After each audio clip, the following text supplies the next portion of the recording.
Security के लिए इस वक्त कितना बड़ा चैलेंज है? आजकल की लड़ाई तो जिस दिन से नैरेटिव वॉर शुरू हुई है, जिस दिन से इन्होंने हमारे ऊपर अटैक करने शुरू हुए, जिस दिन मोदी जी ने शपथ ली थी, उसी दिन उन्होंने रियासी में अटैक किया था। हमारी लड़ाई तो तब से शुरू, उससे पहले से शुरू है कि चाइना किस लिए पाकिस्तान को सपोर्ट करता है। One of the main reason is there China Pakistan economic corridor. उसमें चाइना ने बहुत पैसा लगा रखा है। ये 26 हमारे देशवासी जो शहीद हुए, वो भी इस लड़ाई में एक सैनिक थे जिन्होंने दुश्मन के एक गलत और बहुत ही जघन्य प्लान का वो शिकार बने।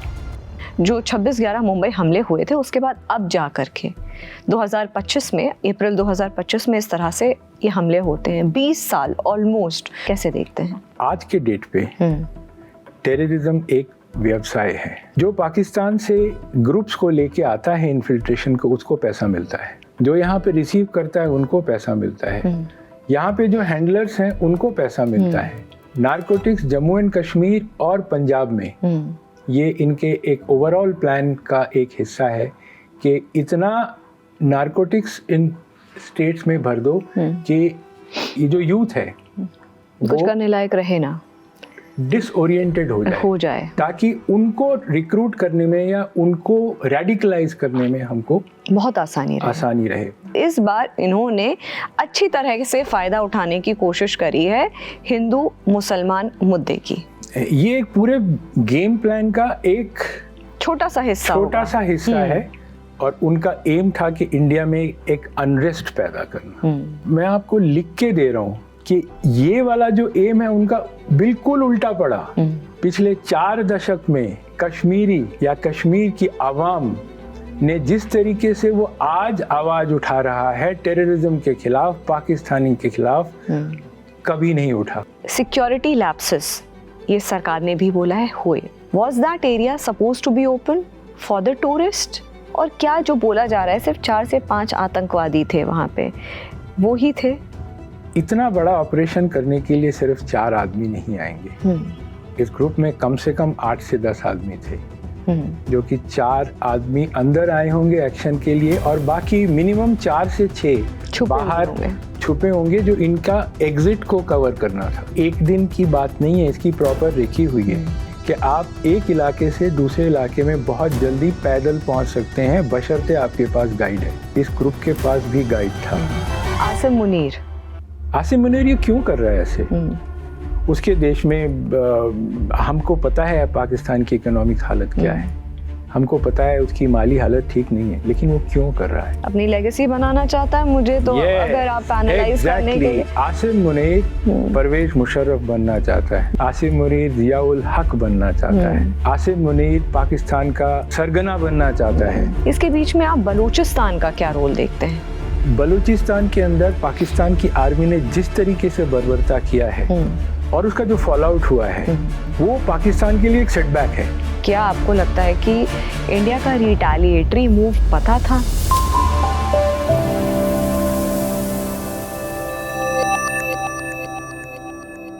नमस्कार, जागरण मंथन में आप सभी का स्वागत है। मैं हूं स्मृति रस्तोगी।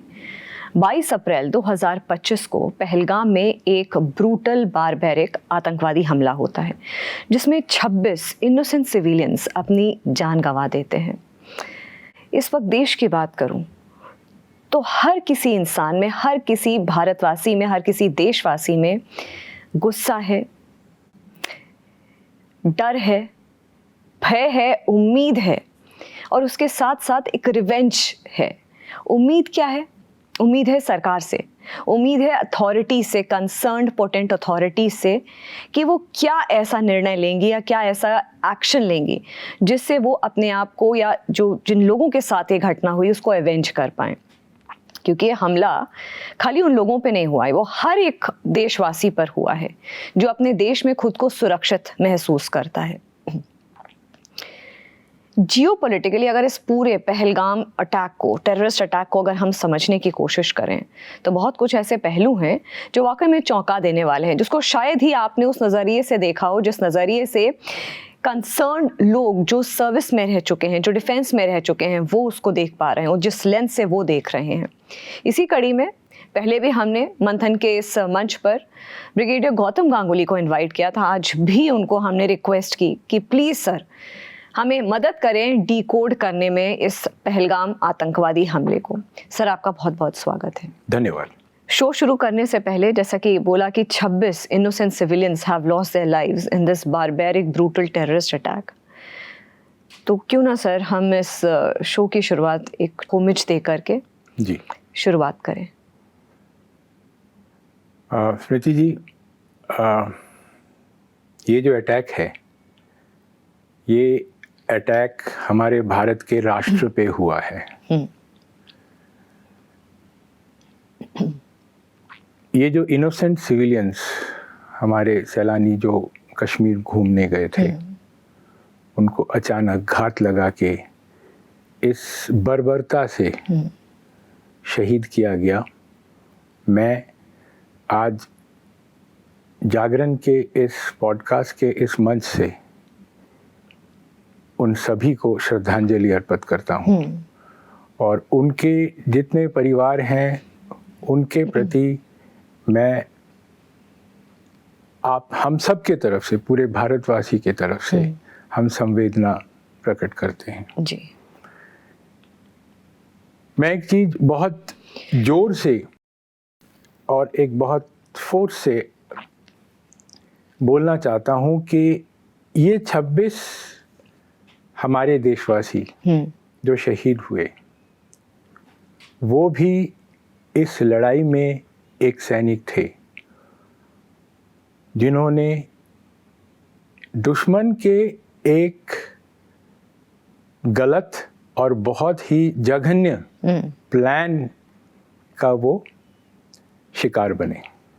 इस टेररिज्म को लड़ने के लिए जितना भारतीय सेना या पुलिस या सीएपीएफ या इंटेलिजेंस के लोगों ने अपनी शहादत दी है, हमने इतिहास में देखा है कि बहुत सिविलियंस ने भी शहादत दी है। ये उन्हीं में से एक कड़ी है।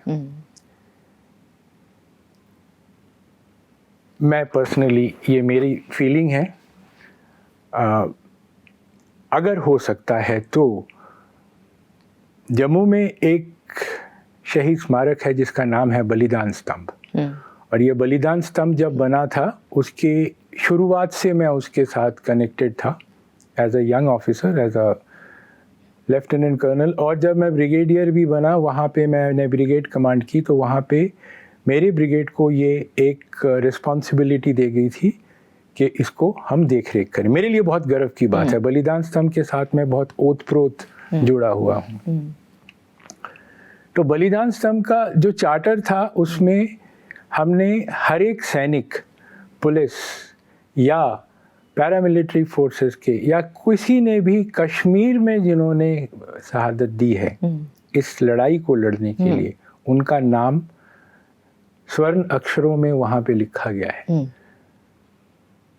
तो मेरी ये सरकार से या जम्मू कश्मीर के सरकार से खास करके ये एक मेरी विनती है कि क्या हम इन 26 लोगों को हम, ताकि हम ना भूले, लेट्स वी फॉरगेट, इनका नाम बलिदान स्तंभ में लगाया जाए, ताकि हमारे आने वाली जनरेशन जाने कि सैनिक या सिक्योरिटी फोर्सेस के साथ साथ इस लड़ाई में हमारे सिविलियंस ने भी जान दी है। तो इससे अच्छे तरीके से या इससे बढ़िया तरीके से हम इनकी जो शहादत को हम होमेज इससे ज़्यादा अच्छे तरीके से हो नहीं सकता।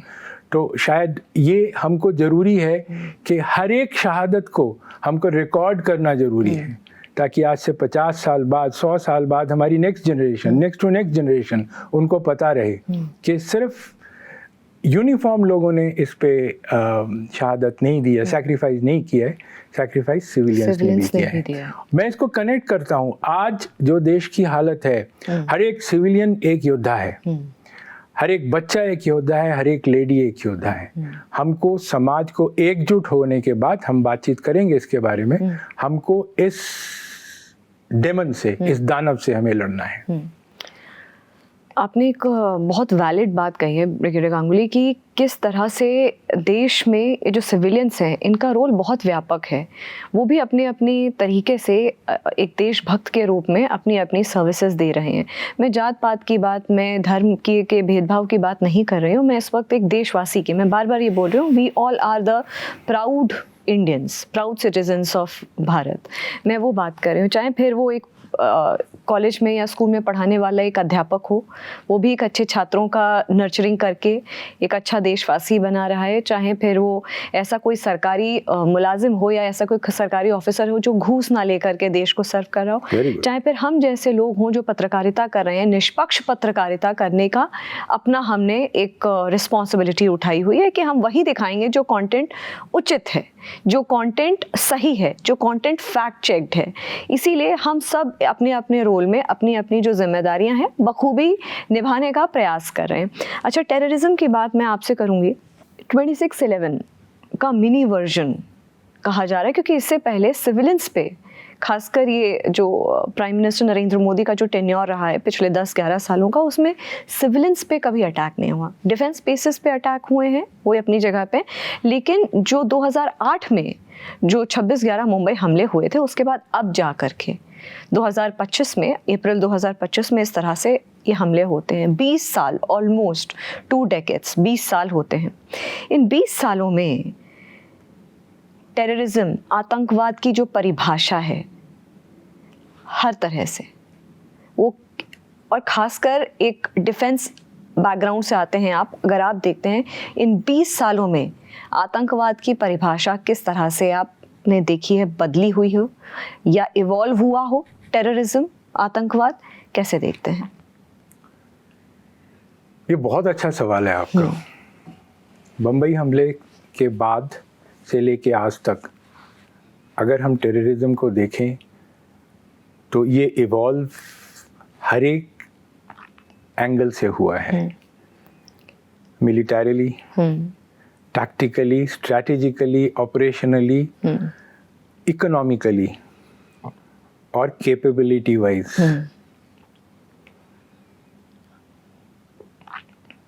Once again this is my personal view. आज के डेट पे टेररिज्म एक व्यवसाय है। आप अगर टेररिज्म को आप सीरिया से देखना शुरू करें और वहाँ से आप पाकिस्तान तक आएं और कश्मीर, नॉर्थ ईस्ट, आगे ये टेररिज्म जाके म्यांमार वगैरह में, हर एक देश में टेररिज्म की भाषा और संज्ञा अलग अलग बदल जाती है, जो कि स्थान विशेष, समय विशेष और व्यक्ति विशेष के ऊपर डिपेंडेंट है। अगर मैं टेररिज्म को हमारे देश के कंटेक्स्ट में मैं देखूं, तो जब ये शुरू हुआ था से लेट 80s, अर्ली 90s में, कुछ चंद लोग जो कि JKLF और उसमें उन लोगों से लेकर के उसको हम उस टाइम पे शायद टेररिज्म की संज्ञा नहीं दे सकते हैं, वो मिलिटेंसी थी। कुछ हमारे ही अपने समाज के लोग, कुछ लड़के, कुछ पढ़े लिखे थे, कुछ कम पढ़े लिखे थे, दे वर डिस्ग्रंटल्ड, और उन लोगों ने सरकार के खिलाफ मोर्चा खोला और उन्होंने हथियार उठाया। और उस स्टेप को भी उठाने के लिए हमारे पड़ोसी देश का बहुत बड़ा हाथ था। अब धीरे धीरे धीरे धीरे टेररिज्म जब इवॉल्व होती रही, दिन दिन पे उनकी कैपेबिलिटी बढ़ती रही, हथियारों की कैपेबिलिटी बढ़ती रही, टेक्निकल कैपेबिलिटी बढ़ती रही, कमर्शियल कैपेबिलिटी बढ़ती रही, उनके एप्लीकेशंस उनके अलग अलग गुट बनते रहे। लेकिन इसमें एक चीज कॉमन था या है कि ये टेररिज्म एक व्यवसाय है। जब आप इसको नार्को टेररिज्म के साथ या वेपन ट्रेड के साथ जोड़ेंगे या ह्यूमन ट्रैफिक के साथ जोड़ेंगे, आप देखेंगे कि इन टेररिस्ट का कोई जात नहीं है, इनको किसी के साथ कोई लेना देना नहीं है, इन्होंने अपने टेररिज्म का दुकान खोल के बैठे हैं। अगर मैं ज़मीन पे आऊं, जो पाकिस्तान से ग्रुप्स को लेके आता है इन्फिल्ट्रेशन को, उसको पैसा मिलता है। जो यहाँ पे रिसीव करता है उनको पैसा मिलता है। यहाँ पे जो हैंडलर्स हैं उनको पैसा मिलता है। और ये लोग जब वापस जाते हैं, आधे से ज़्यादा तो यहीं मर जाते हैं, लेकिन जो वापस जाते हैं उनको भी पैसा मिलता है। और इनके साथ जो चल रहा है वो narcotics. Narcotics Jammu and Kashmir और पंजाब में ये इनके एक ओवरऑल प्लान का एक हिस्सा है कि इतना नारकोटिक्स इन स्टेट्स में भर दो कि ये जो यूथ है कुछ करने लायक रहे ना, डिसओरिएंटेड हो जाए, ताकि उनको रिक्रूट करने में या उनको रेडिकलाइज करने में हमको बहुत आसानी रहे। और इसमें पैसा भी है। इसमें जैसे पिछली बार हमने बात की थी, इसमें स्लीपर सेल्स का बहुत बड़ा हाथ है, बेसिकली नारकोटिक्स को एक जगह से दूसरी जगह ले जाने के लिए। अब इस दुकान को अलग अलग आदमी अलग अलग तरीके से यूज करता है। कोई अपने पर्सनल इंटरेस्ट के लिए यूज करता है, कोई ऑर्गेनाइजेशनल इंटरेस्ट के लिए यूज करता है, कोई लोकल इंटरेस्ट के लिए यूज करता है, कोई डराने के लिए यूज करता है, कोई आतंक फैलाने के लिए यूज करता है, कोई नारकोटिक्स को व्यवसाय में लाने के लिए यूज करता है। तो टेररिज्म बेसिकली अभी एक व्यवसाय बन गया है। हम इसके बारे में आगे बात करेंगे। तो हमको टेररिज्म को उस मुद्दे से देखना है। और इस पूरे व्यवसाय में अलग अलग फेजेस हैं। और अगर हमको टेररिज्म में लड़ना है तो हमको इन फेजेस को अलग करना पड़ेगा। जैसे नारकोटिक्स एक बहुत बड़ा टेररिज्म का सपोर्ट है, क्योंकि इसमें पैसा है। Islamic terror funding is based on narcotics. तो अगर हम नारकोटिक्स को हिट करेंगे तो इनका पूरे का पूरा सिस्टम पे फर्क पड़ेगा, पैसा नहीं आएगा। अभी अगर आप आजकल के जो न्यूज़ में आ रहा है, और मैं बड़ा खुश हूँ वो सुन के कि पंजाब के डीजीपी साहब और जेएन के डीजीपी साहब ने इस नारकोटिक्स के ऊपर बहुत कड़ा अकाउंटेबल स्टेप लिया है। एंड दैट्स द वे कि हम लोग इनके अलग अलग सेक्शन को हम डील करें और टेररिज्म को हम धीरे धीरे मिनिमाइज करते रहें और एक दिन इसको ख़त्म करें। आपने नारकोटिक्स की बात करी, आपने ह्यूमन ट्रैफिकिंग की भी बात करी, आपने वेपन ट्रैफिकिंग की भी बात करी कि किस तरह से टेररिज्म की आड़ में ये सब कुछ चीज़ें हो रही हैं। इसी के साथ साथ एक और बड़ी बात जो इन आतंकवादी जो हमला हुआ है, इसने एक और चीज़ पर हाईलाइट किया है। एक और बात जो सामने आई है वो ये है कि they were waiting for some kind of simmering to happen in India. वो एक ऐसे मोमेंट का भी वेट करते इन चीज़ों के साथ साथ कि हिंदू मुस्लिम डिवाइड या पोलराइजेशन करने में वो सक्षम रहें। और वक्फ का कानून आते ही अपने देखिए हर किसी के घर में कुछ ना कुछ चीज़ें चलती रहती हैं। मैं कहती हूँ कि हम उसको ऐसे कंपेयर करते हैं, एक घर है उसमें अलग अलग सबकी ओपिनियन है, सबको अपना अपना हक है कि अपनी अपनी चीज़ें सामने रखें, डिस्कशन होंगी, बातें होंगी, किसी की बात मानी जाएगी, किसी की बात नहीं मानी जाएगी, वो अपना इंटरनल मैटर है। लेकिन एक आउटसाइडर वेट करे कि कैसे इनके घर में थोड़ा सा चीज़ें ऊपर नीचे हों तो वो मेरे लिए एक एक्यूरेट मोमेंट होगा कि मैं उन पर हमला करूं, क्योंकि वो मेरे लिए आसान होगा। तो इस बार इन्होंने अच्छी तरह से फ़ायदा उठाने की कोशिश करी है हिंदू मुसलमान मुद्दे की। आप बिल्कुल सही कह रहे हैं। ये एक पूरे गेम प्लान का एक छोटा सा हिस्सा है जो कि उनके जो स्ट्रैटेजिक या टैक्टिकल एडवांटेजेस में से ये शायद एक स्ट्रैटेजिक एडवांटेज वो लेना चाहते थे कि जिस तरीके से उन्होंने इस एक्शन को अंजाम दिया है। मैं बोलना नहीं चाहता हूँ क्योंकि मेरा दिमाग सुन्न हो जाता है, वो सोचने से भी सुन्न हो जाता है। उन्होंने क्या सोचा, इस तरीके से करने के बाद ये बात इतनी फैलेगी हमारे समाज में कि हमारे समाज में जो दो मेन हमारे वासिंदे हैं, हिंदू एंड मुसलमान, एक दूसरे के साथ लड़ना शुरू कर देंगे। और उनका एम था कि इंडिया में एक अनरेस्ट पैदा करना। लेकिन मैं आपको ये चीज मैं आपको लिख के दे रहा हूँ कि ये वाला जो एम है उनका बिल्कुल उल्टा पड़ा।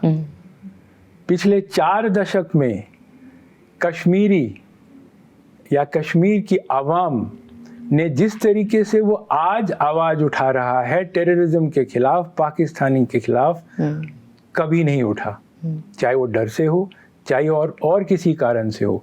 आज पूरा Kashmir is rallied behind India, Indian forces, and वो लोग उन्होंने देखा है कि ये किस तरीके से आकर के ये हमारे को ख़त्म करने की कोशिश कर रहे हैं। तो जो उनका स्ट्रेटेजिक एम था वो एडवांटेज इंडिया हो गया है। और ये मैं पूरे भारतवासियों को कहूँगा कि प्लीज़ आप इसको समझें। उसका एम था हमारे को अनरेस्ट करना, उसका एम था कि इंडियन मुस्लिम्स के अंदर एक ऐसी घृणा भर देना कि वो हमारे ही देश के खिलाफ हो जाए, अपना ही आदमी अपने ही देश के खिलाफ हो जाए। वो हुआ नहीं। और ये जो एडवांटेज है हमको उस पे काम करना है। आज कश्मीर हमारे साथ है। 1947 में जब रजाकार आए थे उस टाइम पे पूरा कश्मीर हमारे साथ खड़ा था। कश्मीरियों ने इंडियन आर्मी के साथ मिलके लड़ाई लड़ी। हमको इतिहास पता है। और आज फिर वही एक सिचुएशन आया है, आज पूरा कश्मीर हमारे साथ खड़ा है।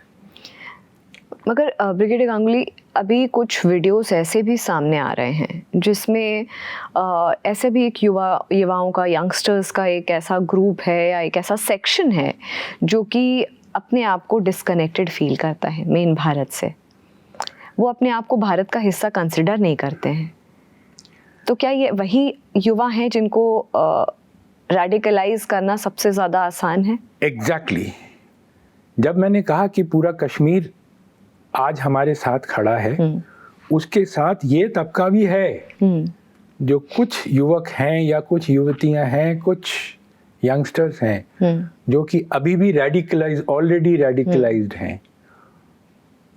हमारे को डी रेडिकलाइजेशन में बहुत ज़्यादा काम करना है। और ये डी रेडिकलाइजेशन हमको गली में, घरों तक ले जाना है। हमको उनको बताना है कि आज कश्मीर के अंदर हमारे पड़ोसी देश का क्या सिनिस्टर डिज़ाइन है। और इसके लिए हमको एक ऐसा स्ट्रक्चर्ड सिस्टम बनाना है कि आने वाले, शायद हमको इसमें टाइम लगेगा, मैं ये नहीं कह रहा कि ये बिल्कुल it will happen in a Zifi, but time लगेगा। लेकिन डी रेडिकलाइजेशन हमको बहुत अच्छी तरह करना है ताकि ये जो एक small section of people who are still radicalised, उनको हम वापस ला सकें। देखिए, ये अटैक होने के बाद एडवांटेज पाकिस्तान या एडवांटेज टेररिज्म अगर कहूँ, 2-3 हुए। सबसे पहला कि आज कश्मीर से जो टूरिज्म है वो अचानक उस पे एक विराम चिन्ह और प्रश्न चिन्ह लग गया है। आपको पता होगा 98% of the tourist they have left Kashmir. सिर्फ कश्मीर नहीं, मैं कल की बात कह रहा हूँ, मेरे एक मित्र जो वैष्णो देवी में गए थे, उन्होंने मेरे को बोला, भाई वैष्णो देवी में लोग बाग है ही नहीं, मे बी 2 या 3% लोग हैं, बाकी वैष्णो देवी में लोग हैं ही नहीं। ये नेचुरल है। एक भय जो मैंने बोला अभी स्टार्टिंग में, डर का माहौल, भय का माहौल, वही एक एग्जैक्टली हमको यहाँ से रिवर्स करना है स्मृति जी। हमारे को कश्मीर को इस तरीके से, पुख्ता तरीके से हमारी सिक्योरिटी लगानी है ताकि इस भय को हम जल्द से जल्द खत्म कर सकें। और एज एन इंडियन मैं पूरे देशवासियों को ये मैं एक आश्वासन देना चाहता हूँ कि ये हमारे लिए एक सीख हुई। ये जो हमारे पीछे से छुरा घोंपा गया, ये हमारे लिए एक सीख हुई, ये हमारे लिए एक लेसन्स लर्न है। इस तरीके से अभी सिक्योरिटी का बंदोबस्त किया जाएगा कि आप देखिएगा कि ऐसी हीनियस घटना और वो लोग नहीं कर पाएंगे। हैविंग सेड सो, हमको कंप्लिसेंट नहीं होना है। Complacency is absolutely dangerous in this kind of, अगर वो ये नहीं करे वो और कुछ करेगा। तो हमारे जो थिंक टैंक्स हैं उनको ये सोचते रहना चाहिए, चाहे वो कश्मीर में हो, चाहे वो पंजाब में हो, राजस्थान में, गुजरात में, जो बॉर्डर स्टेट्स हैं, कि वो हमारे स्टेट में क्या कर सकते हैं और हमको उनसे एक स्टेप आगे रहना है। और वो सुरक्षा तंत्रों को आपस में जो मेलजोल है उस पे और बढ़ाने की ज़रूरत है, अपने कैपेबिलिटीज़ को इम्प्रूव करने की ज़रूरत है, अपने इक्विपमेंट की तरफ एक बार और रिविजिट करने की ज़रूरत है, क्योंकि जो इक्विपमेंट शायद जंगलों में चाहिए या पहाड़ों में चाहिए वो शायद पंजाब में नहीं होगा। तो हमको एक स्थान विशेष और ज्योग्राफिकल डेमोग्राफिक चैलेंजेस को देखते हुए हमारे इक्विपमेंट और ट्रेनिंग को हमने पुख्ता करना होगा। एक सवाल, क्योंकि आपने बोला सिक्योरिटी ऐसी होगी, ये होगा, चलिए ये तो कहते हैं ना एक बार कुछ चीज़ घट जाती है उसके बाद हम कमर कसते हैं, ये वो वाली बात हो गई। लेकिन ये जो पूरा एपिसोड है, क्योंकि लोग बार बार वो रिविजिट कर रहे हैं, क्योंकि लोगों को चोट लगी है, लोग आहत हुए हैं, लोगों को तकलीफ हो रही है, हर एक भारतवासी, क्योंकि मेरी अभी कुछ 2-3 दिन पहले भी किसी से बात हुई थी, कहते हैं सोने में तकलीफ हो रही है। और मैंने अपने शो पे एक बार यही चीज़ अभी पिछले शो पे बोला कि ये तो वही बात हो गई ना, आप अपने घर में आराम से सो रहे हैं, ताला वाला लॉक लगा करके, ये सोच करके हम सुरक्षित हैं अपने घर में, अचानक से आप मिड ऑफ द नाइट उठते हैं, आपको रियलाइज़ होता है कोई आपके सर पे बंदूक तान के खड़ा हुआ है और आपको शूट कर देता है।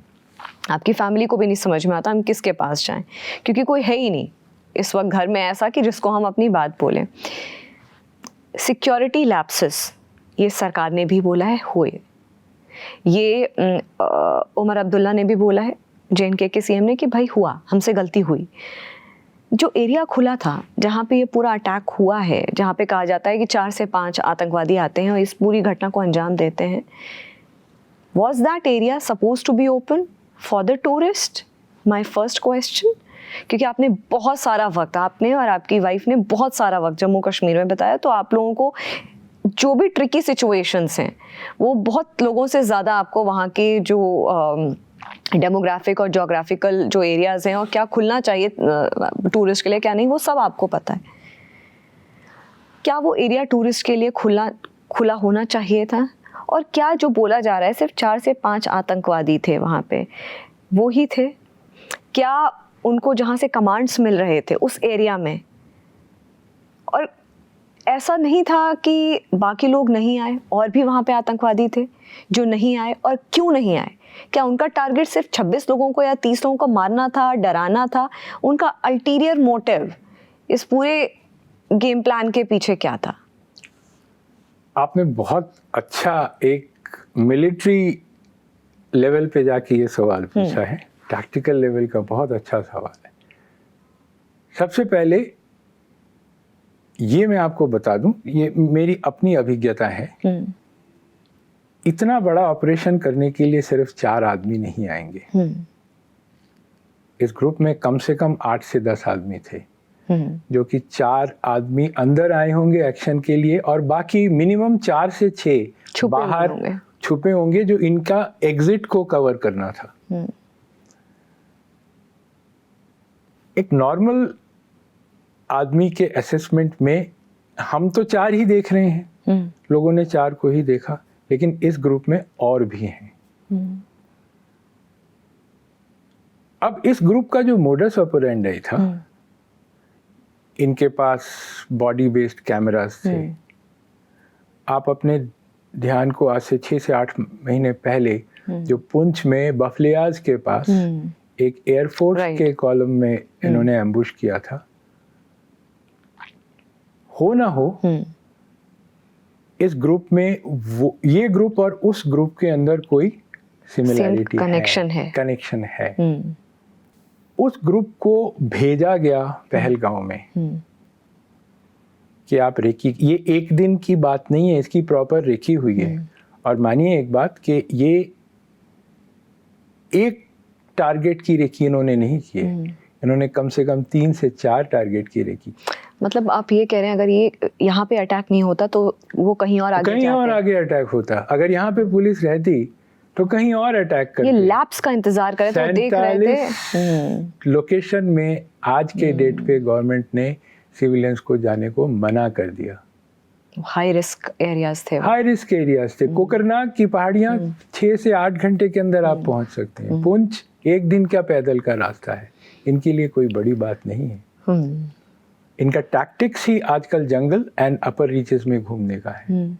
कोकरनाग की पहाड़ियाँ वहाँ से 5-6 घंटे में पड़ता है। पुंछ आधे दिन या एक दिन का रास्ता है। और आप माने पीर पंजाल पे एक बार आप जब हाइट पकड़ लेते हैं, वो फुटबॉल के मैदान की तरह है। इन दिनों पे वहाँ बिल्कुल इतनी हरियाली है कि आप एक इलाके से दूसरे इलाके में बहुत जल्दी पैदल पहुँच सकते हैं, बशर्ते आपके पास गाइड है। इस ग्रुप के पास भी गाइड था। आतंकी का नाम जो ठोकर है, जिन्होंने जो गए थे पार और उन्होंने ट्रेनिंग लेके इनके साथ हैं, तो इस इलाके का गाइड उनके पास ऑलरेडी मौजूद था। तो ये तो हुआ कि आतंकी कितने थे, कितने हो सकते थे, और जब वो निकले आज तक मिले क्यों नहीं। वो जो टाइम लैग था, जब तक हमारे सिक्योरिटी फोर्सेस पहुंचे, संभले और ऑपरेशन लॉन्च हुआ, मेरे ख्याल से वो 6 से 7 घंटे का उन्होंने हमको गैप दे दिया था। और वो कहीं भी जा सकते हैं, कोकरनाग की तरफ जा सकते हैं, पुंछ की तरफ जा सकते हैं, वहाँ से वो किश्तवाड़ की तरफ जा सकते हैं। एक बहुत लंबा चौड़ा इलाका है। अनमाइंडेड के ऑपरेशन करने के बाद ये लोग एक साथ ग्रुप में नहीं रहते हैं। ये छोटे छोटे ग्रुप में अलग अलग 2-3 लोग हो करके 2-3 लोग, कोई इस दिशा में कोई उस दिशा में। जहाँ पे कमांडर रहता है वहाँ पे शायद 1-2 आदमी एक्स्ट्रा रहेंगे, लेकिन उनके साथ उनका मेन गाइड रहेगा। वो काम क्या है कि उनको जल्दी से जल्दी जाकर के उनके छुपाव के इलाके में उनको या महफूज इलाके में पहुंचाना। अब आते हैं हम सिक्योरिटी लैप्सेस। देखिए, सिक्योरिटी लैप्स और इंटेंट में एक सिल्वर लाइन है। हम लैप्स तभी मैं कह सकता हूं कि अगर मेरा इंटेंट गलत होता, किसी भी सिक्योरिटी फोर्सेस के इंटेंट में कोई शक नहीं है। सभी चाहते हैं कि कश्मीर हमारा फिर से वापस अच्छा हो जाए, ठीक हो जाए, जो कि पिछले आर्टिकल 370 के हटने के बाद आप अगर पिछले 2 साल का रिकॉर्ड देखें, 3 से 4 करोड़ टूरिस्ट आए। कश्मीर एक खिला हुआ एक फूल बन गया वापस, जो हम कश्मीर के बारे में जानते थे। लोग बाग बेहिचक जा रहे थे। ये पाकिस्तान को गवारा नहीं था। सिक्योरिटी फोर्सेस जब कंप्लिसेंट हो जाते हैं, ये बहुत डेंजरस चीज़ है। मैंने अपनी शायद 85 to 90% ऑफ माई सर्विस मैंने इस एंटी टेररिज्म में काटा है। कंप्लिसेंसी बहुत बुरी चीज़ होती है। जब आपके दिमाग में ये बैठ गया कि ये हो नहीं सकता है, आप लिख लीजिए, वो ही होगा, वो ही होगा। अब किस कारण से इतने सारे जगहों में जो कि हमारे सिक्योरिटी फोर्सेस ने कवर नहीं कर रखा था, वहाँ पे उन स्पॉट्स को खोला गया। Now these are all old spots, बहुत पहले ज़माने से लोग बाग वहाँ जाते थे, जिसे मिनी स्विट्जरलैंड कहा जाता है। पहले ज़माने से लोग जाते थे। बीच में शायद वहाँ नहीं जाते होंगे जब टूरिस्ट नहीं थे, लेकिन जब टूरिस्ट हुआ तो वहाँ पहुँच गए। तो एक असेसमेंट टैक्टिकल लेवल में, टैक्टिकल कमांडर का एक असेसमेंट उसके एरिया ऑफ रिस्पॉन्सिबिलिटी की बहुत ज़रूरी है। और अगर उसके लिए ट्रूप्स कम हैं तो समय रहते ही उसको वो घंटी बजानी चाहिए कि मेरे को ट्रूप्स चाहिए।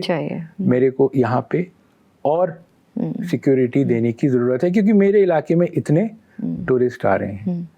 एक भी आदमी की जान जाती है ना स्मृति जी, वो उतना ही इम्पोर्टेंट है जितना कि 26 आदमियों की। तो इसमें numbers doesn't matter, it matters that somewhere एक ऐसा फीलिंग आ गया था सब कुछ ठीक है, सब कुछ ठीक है। वो पानी उतना साफ नहीं था कि आपको नीचे तक दिखाई दे,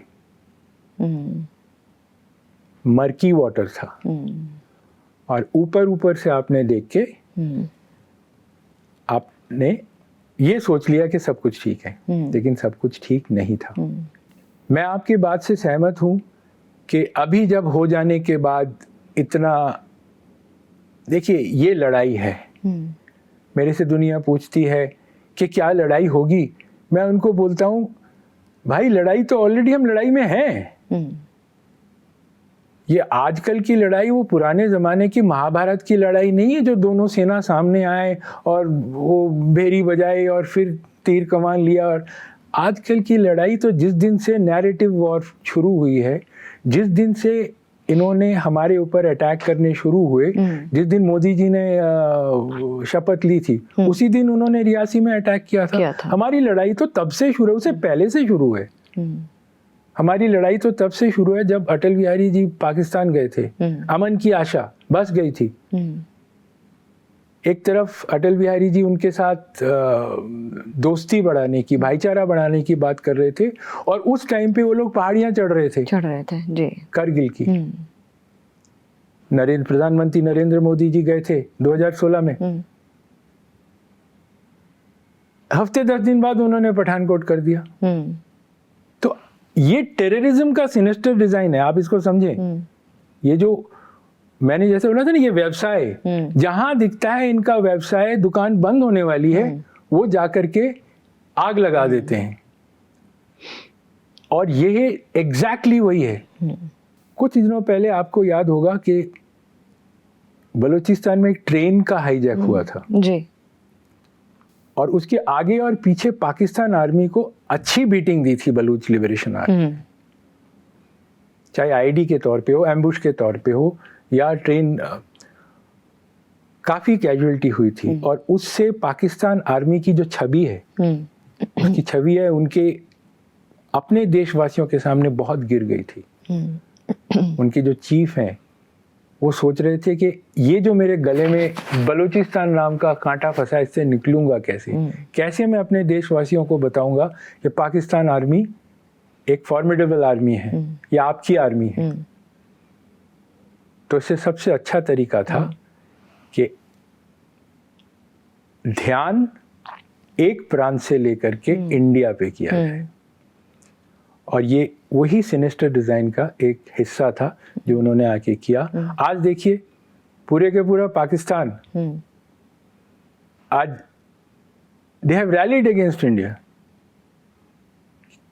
और वो लोग मजाक बना रहे हैं, मीम्स बना रहे हैं कि सुबह के टाइम अटैक में मैं ये ड्रेस पहनूंगी, शाम के, उनको पता भी नहीं है कि वॉर क्या चीज़ है और क्या मजाक बना रहे हैं आप। तो मैं इस पॉइंट को, इस चीज़ पे, मैं इस पॉइंट पे ले जाकर के मैं ले जाना चाहता हूँ कि हमारी जो ऑपरेशनल प्रोसीजर्स हैं उसको एक बार और रिविजिट करने की ज़रूरत है। जनरल बख्शी साहब की एक चीज़ पे मैं बहुत सहमत हूँ, जो मैं उनको सुन रहा था थोड़े दिनों पहले। उन्होंने कहा कि पहाड़ में, हाई ऑल्टीट्यूड में, जंगल में, इस तरीके के टेरेन में अगर आपको लड़ना है तो आपको नंबर्स चाहिए। अगर आपके पास नंबर्स नहीं हैं, आप इस लड़ाई को नहीं जीत सकते। मैं बिल्कुल उस पर सहमत हूँ। हमको अभी वहाँ पे नंबर्स तो बढ़ाना ही है, अपना फुटप्रिंट जगह जगह बढ़ानी है, हमारी टेक्नोलॉजिकल एबिलिटी बढ़ानी है, और एक ऐसा प्लान बनाना है जिसकी की नींव वापस वही commanding officer, brigade commander, SP, DIG, IG साहब मिलके the lowest level of fighting machine, वो इतना सुदृढ़ है ना। तब अगर हम लोग उस लेवल पे सुदृढ़ हैं, अगर हम लोग उस लेवल पे बिल्कुल कंप्लेसेंट नहीं और एब्सोल्युटली मोटिवेटेड हैं, चाहे पाकिस्तान क्या कोई भी कंट्री कुछ भी प्लान बनाते रहे, किसी को भी भेजे, जब एक्शन पॉइंट आएगा हम वहीं पे उनको पहुंच के उनको ख़त्म कर देंगे। और 2-3 बार अगर हमने उनके पहले पहुंच के उनको ख़त्म कर दिया ना, फिर वो बौखला जाएंगे, उनको पता नहीं लगेगा वो इंडिया में कैसे हम इनको अटैक करें। बहुत सारी बातें, मतलब ब्रिगेडियर गांगुली, आप, मेरा सवाल भी हालांकि ऐसा था, 3-4 चीज़ें थी उसमें, लेकिन एक चीज़ जो आपकी बातों से मुझे जो समझ में आ रही है कि कहीं ना कहीं पाकिस्तान को, क्या आपको लगता है कि इंडिया का रिटेलिएटरी मूव पता था जिस तरह से उरी, जिस तरह से पुलवामा, जिस तरीके से इंडिया ने पहले रिटेलिएट किया है, खासकर पीएम नरेंद्र मोदी के टेन्योर में, तो उनको क्या उन्होंने एनालाइज कर लिया था कि ये करेगी इंडिया, ये नहीं करेगी, और उस मेटिकुलसली मनूवर्ड मूव के चलते उन्होंने इस तरीके का ये डिसीजन लिया कि हम अटैक करेंगे? उनको पता था कि इंडिया कहाँ रिस्ट्रेन करेगी, कहाँ पे एक्टिव होगी, वॉर होगी या नहीं होगी, वो भी देवर रेडी फॉर दैट। ऐसा है? मुश्किल सवाल है, बहुत मुश्किल सवाल है, क्योंकि ये एक सब्जेक्टिव एनालिसिस इसका हम दे सकते हैं। देखिए, इंडिया और पाकिस्तान के कंटेक्स्ट में, मैं अभी चाइना को और बांग्लादेश को अलग रख रहा हूँ। इंडिया और पाकिस्तान के कंटेक्स्ट में जो ऑप्शंस हैं वो बड़े लिमिटेड हैं as far as battleground is concerned, as far as war of attrition is concerned. India and Pakistan के जितने भी जनरल्स हैं उन्होंने हमारे ऑप्शंस की इतनी ज़्यादा वॉर गेमिंग कर रखी है, तो कोई ना कोई ऑप्शन ही आगे सामने आ सकता है। तो अगर आप कोई भी एक्शन करने से पहले, अगर आप मेरी कैपेबिलिटी, मेरे सर्कमस्टांसेस को आप अगर अच्छी तरह पढ़ेंगे तो आपको पता लग जाएगा कि मैं ये 5-6 ऑप्शन के अंदर ही मैं काम कर सकता हूँ। लेकिन याद रहे, ये समय विशेष और सिचुएशन विशेष है। आज की मेरी समय और मेरा सिचुएशन में मेरे पास 5-6 ऑप्शंस हैं, कल मेरा थोड़ा समय बदली हो तो मेरे पास 6 ऑप्शन और आ सकते हैं। तो मायोपिक व्यू लेकर के पाकिस्तान ने ये अटैक किया। एग्जैक्टली ये व्यू एक मायोपिक व्यू था पाकिस्तान का, और ये एक सरफिरे आदमी का एक अपनी पर्सनल एक उच्चाकांक्षा। चलिए मैं अगला सवाल करती हूँ आपसे। उच्चाकांक्षा को रूप देने के लिए गवर्नमेंट का कोई कंट्रोल नहीं है पाकिस्तान आर्मी पे या ISI पे। हाँ, तो आप पाकिस्तान आर्मी की बात करें तो आसिम मुनीर एक ऐसा ब्रेन कहा जा रहा है इस पूरे ये जो ये पूरा घटना हुई है, और जिसमें ये टेररिज्म की जो परिभाषा है उसको फिर से रिविजिट किया है। ना केवल फॉर्मर डिफेंस पर्सनल ने, डिफेंस ने, मीडिया ने वापस से इसको रिविजिट किया है, इसकी डेफिनेशन को। तो आसिम मुनीर का जो लार्जर वेस्टेड इंटरेस्ट इस पूरे मूव के बिहाइंड क्या है? क्या वो सिनिस्टर प्लान ऐसा है जो कि अभी हमें दिखाई नहीं दे रहा है? Is it beyond what is visible to us? Absolutely. इस सवाल का जवाब देने से पहले एक बार और कि ये आंसर, ये मेरी पर्सनल एनालिसिस है। मैं शायद इसमें गलत हूँ, तो हमारे दर्शक इसको उस तरीके से सुने। लेकिन मेरी जो 35 साल की सर्विस है और मैं जितना पाकिस्तान को जानता हूँ, मेरा जो एक्सपीरियंस है, मैं उसके आधार पे इसको बता रहा हूँ। इतना तो मैंने आपको बता दिया कि आसिम मुनीर की बलूचिस्तान में पिटाई के बाद Asim Munir wanted to change the direction of the war towards India. Flexing of muscles. Flexing of muscles, ये फ्लेक्सिंग ऑफ मसल्स नहीं है, अटैक है। ये हमारे राष्ट्र पे अटैक है, ये फ्लेक्सिंग ऑफ मसल्स नहीं है। उन्होंने अपने राष्ट्र के सामने flexing of muscles, flexing of muscle किया कि देखो मेरे अंदर इतनी ताकत है। अब आसिम मुनीर ये क्यों कर रहा है ऐसे? उसके देश में हमको पता है पाकिस्तान की इकोनॉमिक हालत क्या है, हमको पता है उसकी माली हालत ठीक नहीं है, लेकिन वो क्यों कर रहा है? अपनी लेगेसी बनाना चाहता है। मुझे तो अगर आप एनालाइज करने के लिए, आसिम मुनीर परवेज मुशर्रफ बनना चाहता है। आसिम मुनीर जियाउल हक बनना चाहता है। आसिम मुनीर पाकिस्तान का शायद सरगना बनना चाहता है, और इस पे वो इस्लामिक वर्ल्ड को ये दिखाना चाहता है कि इस्लामिक वर्ल्ड में एक नया एक नेता आसिम मुनीर है। देखिए, बांग्लादेश पे आपको मैं अभी वापस ले जाता हूँ। बांग्लादेश में जब अनरेस्ट हुआ, जब शेख हसीना हमारे देश में आ गई, उसके बाद सिस्टमेटिकली उन्होंने बांग्लादेश में 1971 के शेख मुजीबुर रहमान के नाम से जो कुछ था सब हटा दिया, तोड़ दिया, हटा दिया। पाकिस्तान ने ISI से लेकर के उसके जितनी इंटेलिजेंस एजेंसीज हैं वहाँ पे उन्होंने अपनी दुकान खोली है। जितने आतंकी ऑर्गेनाइजेशंस हैं, लश्कर, जैश, हिजबुल, उन्होंने अपनी वहाँ से दुकान खोल ली है। बांग्लादेश के अंदर किस तरीके की एंटी इंडिया रिटोरिक्स हैं वो हमको सब पता है। उस टाइम पे अगर आपको याद होगा, पाकिस्तान से आर्टिलरी का एमुनिशन गया था बांग्लादेश में, तुर्की से ड्रोन्स गए थे बांग्लादेश में। क्या हमने कभी एनालाइज किया है कि बांग्लादेश को अचानक कितना आर्टिलरी का एमुनिशन और तुर्की, जबकि अपने कंट्री के अंदर इतना ज़्यादा अनरेस्ट चल रहा है, अचानक कैसे ज़रूरत पड़ गई? 1971 की लड़ाई पाकिस्तान के लिए एक बहुत ज़्यादा, जिसे कहते हैं ना, उनके रूह तक उतरी हुई बात थी, जब उनके 90,000 सैनिकों ने सरेंडर कर दिया था और ईस्ट पाकिस्तान उससे अलग होके एक अलग कंट्री बन गया था। मेरे लिहाज से आसिम मुनीर वहाँ पे रेफरेंडम कराएगा और किसी एक स्टेज पे, नॉट नाउ, किसी एक स्टेज पे शायद वापस से वो ईस्ट पाकिस्तान और वेस्ट पाकिस्तान वो अपने देश के सामने ये लेगेसी क्रिएट करना चाहता है कि मैं फिर से 50 साल बाद मैंने अपने कंट्री को फिर जोड़ दिया है। वो तैयारी बांग्लादेश में चल रही है।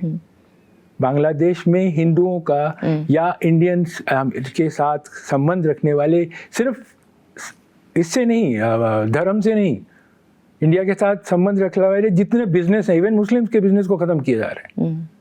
हेंस आसिम मुनीर इस तरीके से वो उभरना चाहता है कि वो दुनिया के सामने एक ऐसा लीडर बनना चाहता है कि कभी द हिस्ट्री में हुआ ना होगा।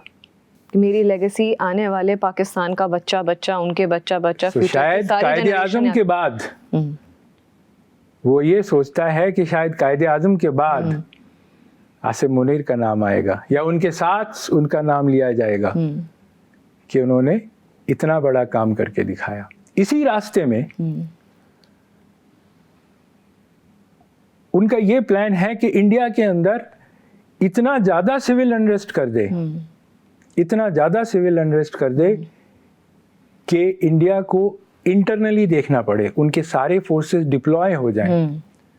उस टाइम पे उसको कश्मीर में अटैक करने का मौका मिलेगा। ये मैं ये नहीं कह रहा हूँ कि ये होने वाला है, लेकिन मैं अपनी एनालिसिस से बोल रहा हूँ। और तभी ये शुरू किया था ना, ये नाम पूछ के, धर्म पूछ के मारना। अच्छा, इस पूरा ये जो प्लान्स हैं, ये जो ख्याली पुलाव हैं और ये जो उनको पूरा करने का जो प्रयास है, कोशिश है, एफर्ट्स हैं, इसके बीच में आप बलूचिस्तान का क्या रोल देखते हैं? देखिए, बलूचिस्तान एक ऐसी कंट्री है जो कि अपने एग्जिस्टेंस के लिए कई दशकों से वो पाकिस्तान के साथ लड़ाई लड़ रही है। मैं उनके इंटरनल पॉलिटिक्स में नहीं जाऊंगा, लेकिन बलूचिस्तान के अंदर पाकिस्तान की आर्मी ने जिस तरीके से बर्बरता किया है और उसका जो फॉल आउट हुआ है, वो पाकिस्तान के लिए एक सेटबैक है। उन्होंने कभी सोचा भी नहीं था कि बलूचिस्तान के आर्मी इस तरीके से हमारे ऊपर हमला करेगी। तो बलूचिस्तान का रोल पाकिस्तान के साथ वो एक रीजनल रोल है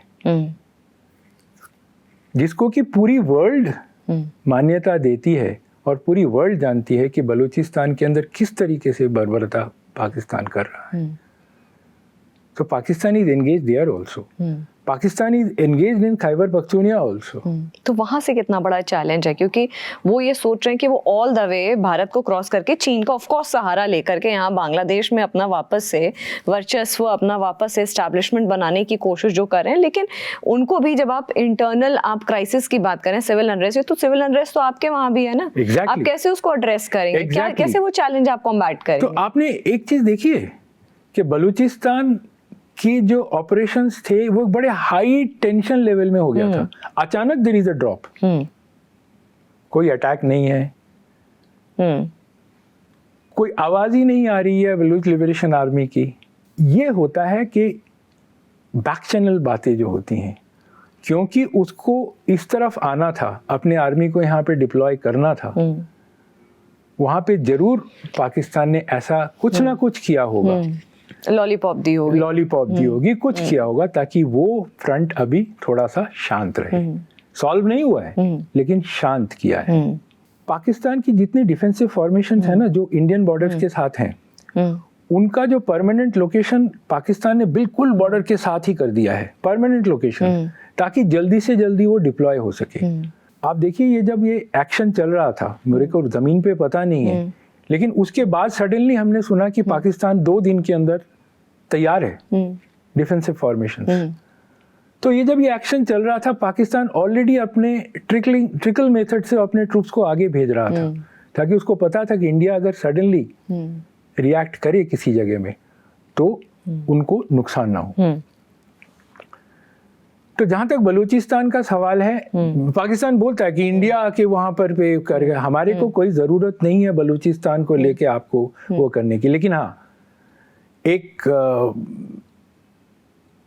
डेमोक्रेटिक कंट्री होने के नाते, एक साउथ ईस्ट एशिया या पूरे वर्ल्ड के एक पावर होने के नाते, हमारा जो हमारी जो भावना है बलूचिस्तान के ऊपर, हम ये चाहते हैं कि बलूचिस्तान बलूचीज वो अपना वर्चस्व लेके, अपने उसको लेके वो अच्छी तरीके से जिए, और पाकिस्तान के इस टेरर के अंदर वो ना जिए, वो अपनी तरीके से जिए।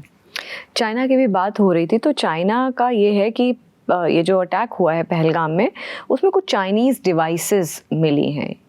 देखिए अब उसका वेरिफिकेशन, इन्वेस्टिगेशन वो तो चल रहा है अपना, लेकिन लास्ट ईयर भी LOC में इनकी डिफेंस कैपेबिलिटीज़ को पाकिस्तान की स्ट्रेंथन करने के लिए तो भी उन्होंने आर्म्स, एम्यूनिशंस, इक्विपमेंट्स भिजवाए थे। और टाइम और CPEC में देखिए उनका अपना इंटरेस्ट है, जो कि एक थ्रेट बन करके उभरता है। पाकिस्तान अपना तो डेट में है, लेकिन कहीं ना कहीं उधार लेकर के चाइना से अपना डिफेंस इधर उधर से, कभी टर्की से ले रहा है, कभी कहीं से, और US ने भी उसकी बहुत सहायता की। अभी पिछले साल की ही बात है कि उसको पाकिस्तान को कुछ फाइटर जेट्स भी US ने प्रोवाइड किए थे, कुछ आर्म्स प्रोवाइड किए थे। ऐसे में चाइना का ये जो रोल है, क्योंकि भारत यहाँ पाकिस्तान, यहाँ चाइना, चलिए बलूच का अपना अनरेस्ट, वो तो उनका अपना है, यहाँ पे आपने बांग्लादेश में भी अनरेस्ट कर दिया, तो 3-fold ये फाइट है भारत के लिए इस वक्त सामने। फिर अगर इनका इन्वॉल्वमेंट चाइना का हम पहलगाम अटैक में देखते हैं, जो हुए के मोबाइल फ़ोन्स या इस तरीके से जो डिवाइसेस मिली हैं, जिन पर अभी भी इन्वेस्टिगेशन चल रही है, कितना बड़ा चैलेंज है इधर चाइना का, क्योंकि वो यहाँ बांग्लादेश में भी इन्वॉल्वमेंट है और यहाँ पे पाकिस्तान को भी सपोर्ट कर रहा है। हमारा involvement as far as tackling China is concern is many fold. Pakistan practically हमारे लिए अभी थ्रेट नहीं है। अगर हम इसको स्ट्रेटेजिकली देखें, strategic threat is still China.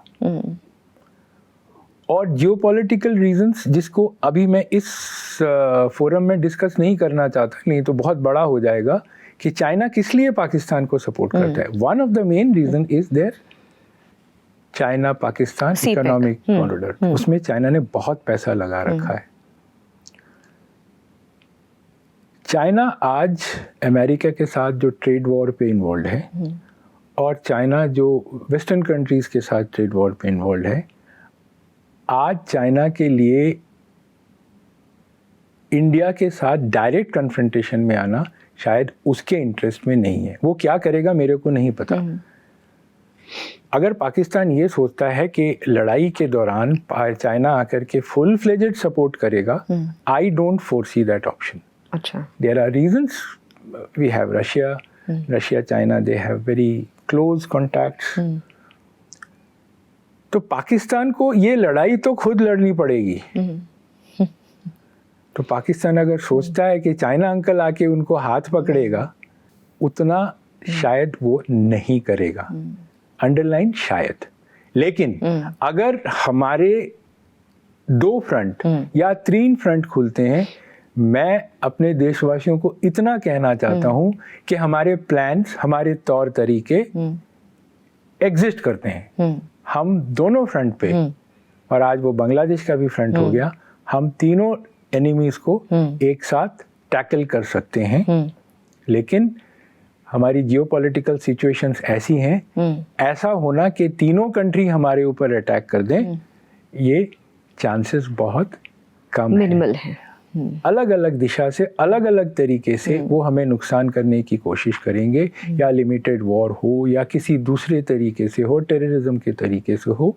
लेकिन एक कन्वेंशनल ऑपरेशन या conventional war of 3 of them coming on us is of a lesser chance. अच्छा, एक और जो एस्पेक्ट है जो मुझे लग रहा था कि जब आप ये सब चीज़ें आप अपना एनालिसिस करते हैं, तो एक और चीज़ जो सामने आई कि 19 अप्रैल को 22 तारीख को ये अटैक हुआ, 22 अप्रैल को ये अटैक होता है पहलगाम में। उससे पहले 19 तारीख को 19 अप्रैल को prime minister Narendra Modi was suppose to go to JNK to flag off Vande Bharat express from Katra to Srinagar. लेकिन अचानक से वेदर फोरकास्ट के चलते दिस प्लान गेट्स पोस्टपोन्ड, ये ख़त्म हो जाता है।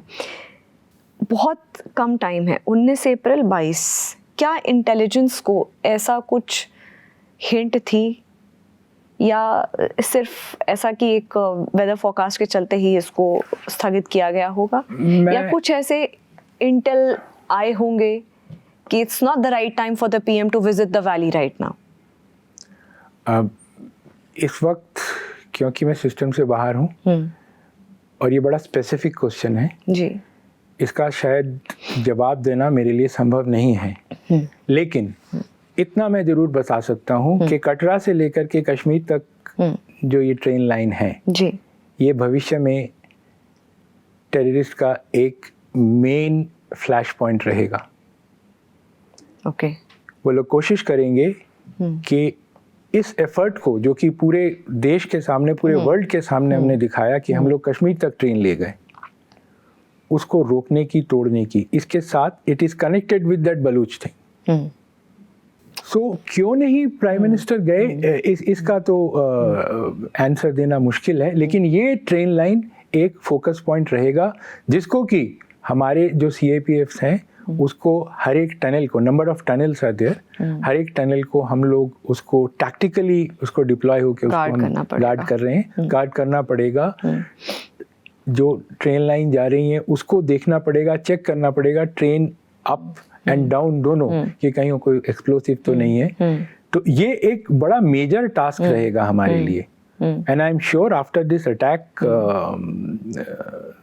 the authorities, they will understand the importance of this train line and इस ट्रेन लाइन को उस तरीके से गार्ड करने की किया जाएगा, करेंगे।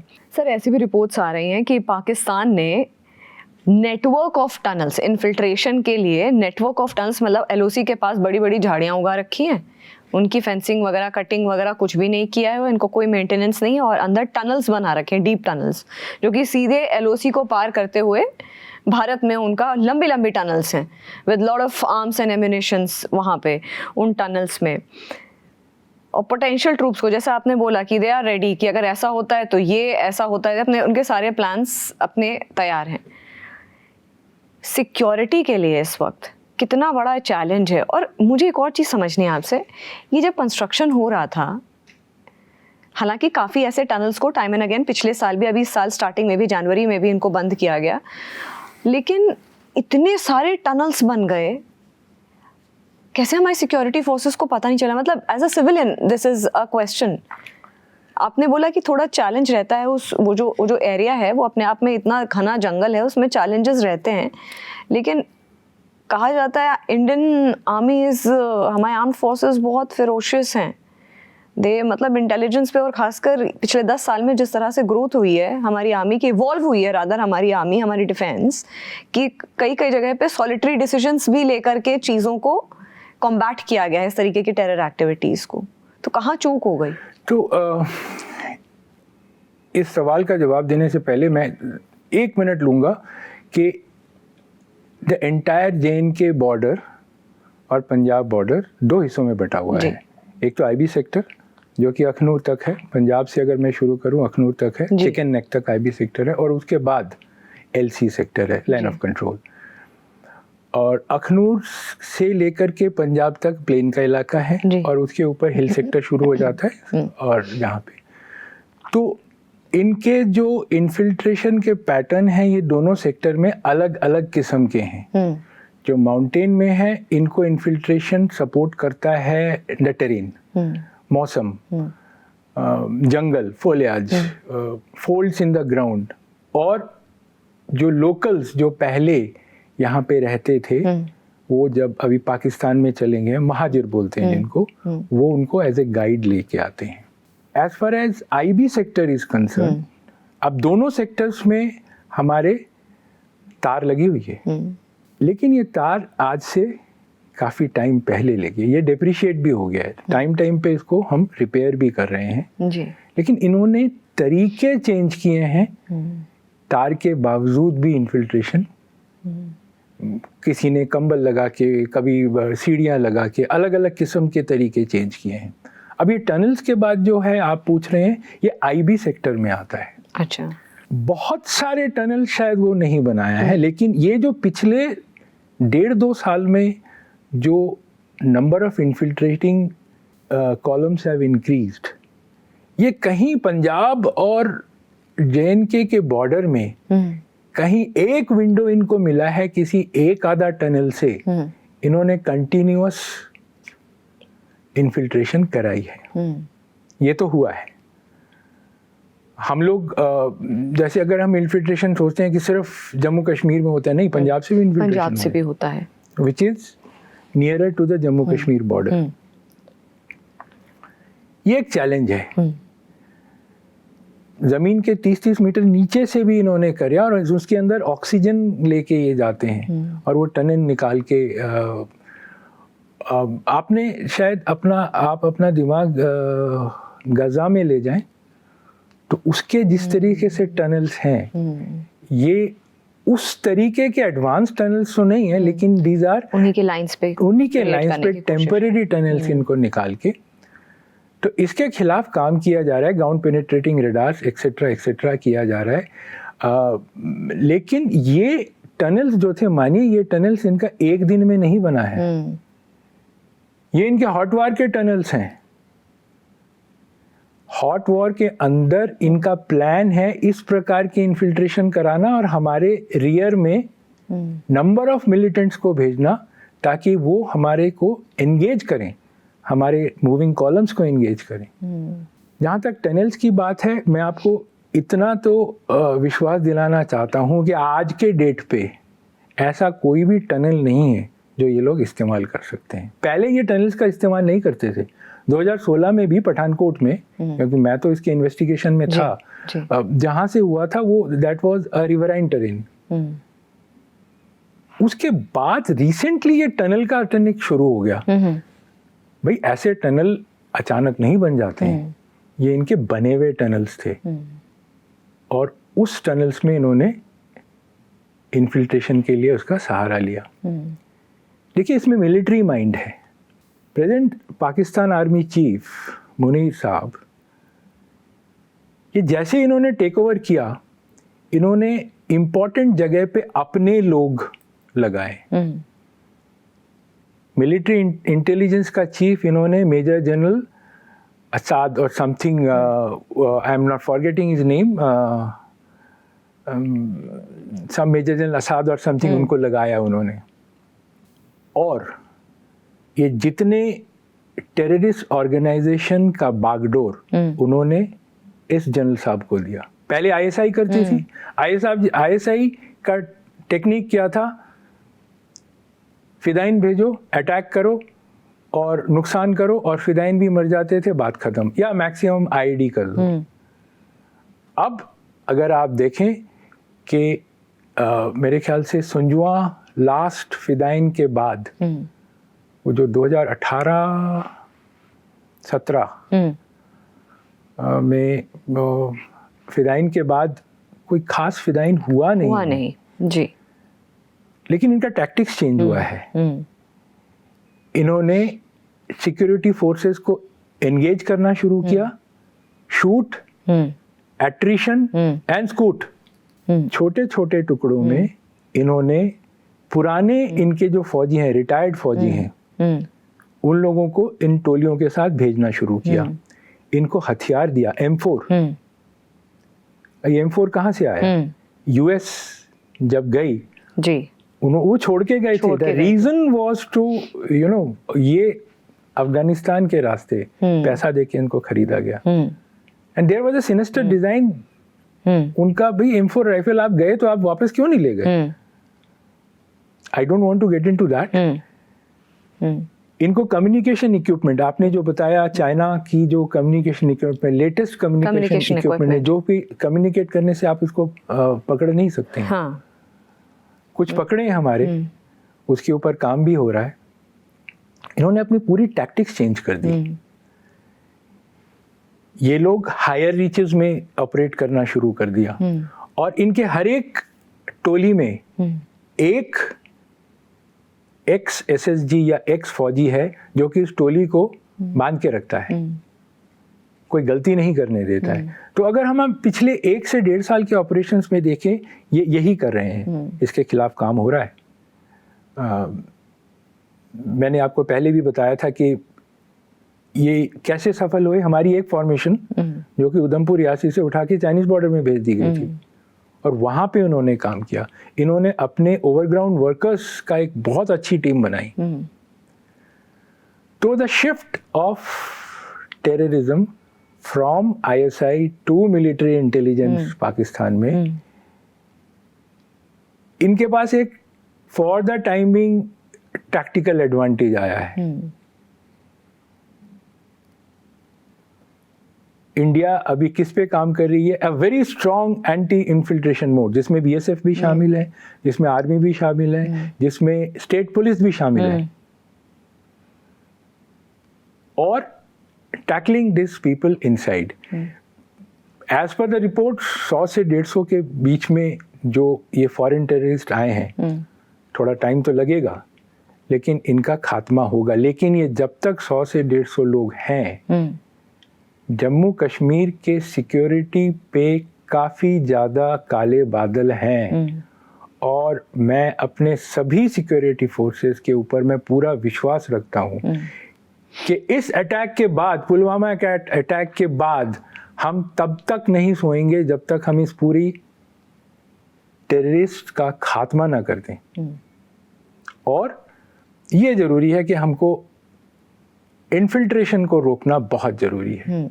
हम लोग वहाँ पे शायद हमको और अपने को दिमाग लगाना है, टेक्नोलॉजी का सहारा लेना है और हमारे ह्यूमन रिसोर्सेज को बढ़ाने की ज़रूरत है। इन्फिल्ट्रेशन को रोकना बहुत ज़रूरत है, जिसमें एक बहुत बड़ा रोल ये जो रीस्ट्रक्चरिंग, जिसमें पुलिस, स्टेट पुलिस हो गया, डिफेंस हो गया, CRPF हो गया, CAPF, ये सब लोगों का रीस्ट्रक्चरिंग हो करके अगर एक साथ आकर के जो एक प्रयास किया जा रहा है, अटेम्प्ट किया जा रहा है इस पूरे चैलेंज को फेस करने में, ये एक रीग्रुपिंग एक बहुत एमिनेंट रोल प्ले कर सकती है। Absolutely, absolutely. सर, पिछले कुछ दिनों में जो अमेरिका का स्टैंड है, ये बहुत सारे इंटरनेशनली लोगों ने, अलग अलग देशों ने ये वॉलंटियर किया है कि ये जो फेस ऑफ है इसको कूल ऑफ करने के लिए इंडिया और पाकिस्तान के बीच में। इसमें जो पाकिस्तान का स्टैंड है, जो फ्लिप हुआ, उसको कैसे देखते हैं? देखिए, पाकिस्तान पहले दिन से they went to the international community. उन्होंने बोला भाई ये तो 36 घंटे में हमको अटैक करने वाले हैं, हाँ। अभी हमको अटैक करने वाले हैं, कल अटैक करने वाले हैं। ये लोग, इनके DG ISPR वगैरह, ये लोग पूरे मीडिया को बता रहे हैं कि ये तो इंडिया का फॉल्स फ्लैग ऑपरेशन है, फलाना है, ढिमका, ये नैरेटिव तैयार कर रहे हैं। इनिशियली US प्रेसिडेंट ने क्या बोला था, उनको पूछा गया था, उन्होंने कहा था कि I don't want to interfere, these two they are well capable, bilaterally अपना कर लेंगे।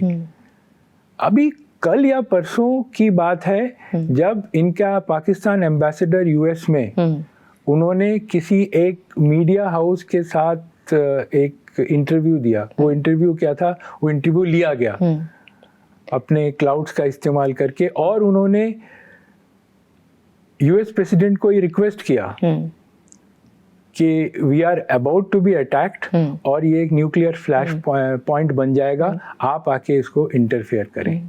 मेरे ख्याल से सेकेंड वर्ल्ड वॉर के बाद ये पहली कंट्री है पाकिस्तान कि जिन्होंने जाके इतना रिटोरिक किया कि मार दिया, ये आ गए। ठीक है। हाँ। अभी हमने जो सुना है कि वहाँ के जो फॉरेन सेक्रेटरी हैं वो बात करेंगे हमारे फॉरेन मिनिस्टर से और उनके फॉरेन मिनिस्टर से, कुछ ना कुछ बैक चैनल भी होगा।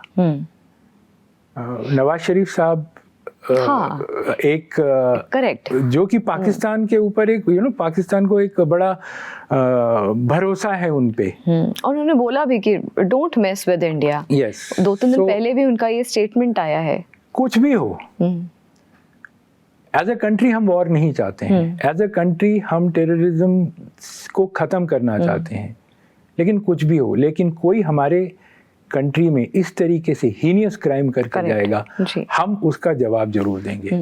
कब, कहाँ और कैसे, वो हमारे फोर्सेस और हमारे गवर्नमेंट, लेकिन मैं आपको इतना ज़रूर लिख के देता हूँ कि हम इसका जवाब जरूर देंगे और ठीक ठाक देंगे, और इस बार जवाब वो टेररिस्ट कैंप वैम्प पे नहीं होगा शायद। ठीक है, हम बालाकोट और उड़ी से we have to come up and do something.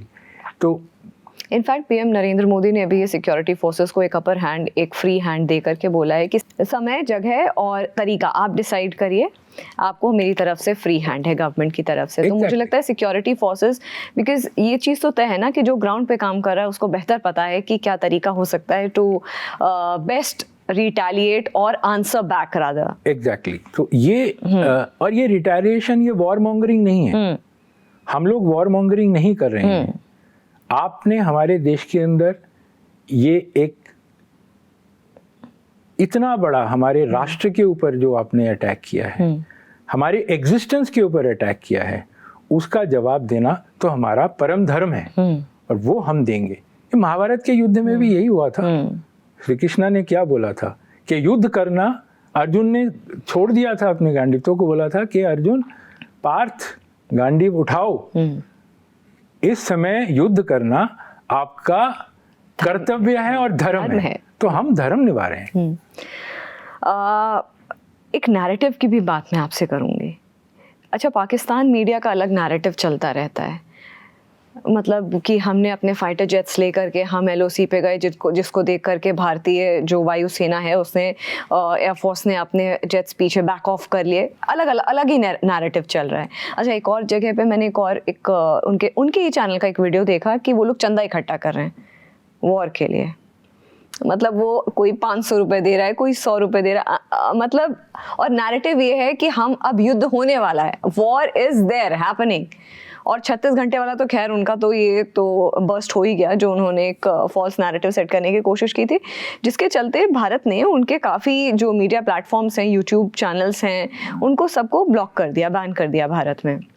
उनकी तरफ से भी रेपोकशन जो भी है, उनकी तरफ से भी हमको रिस्पॉन्स दिया गया, वो एक अलग बात है, लेकिन नैरेटिव एक अलग ही है।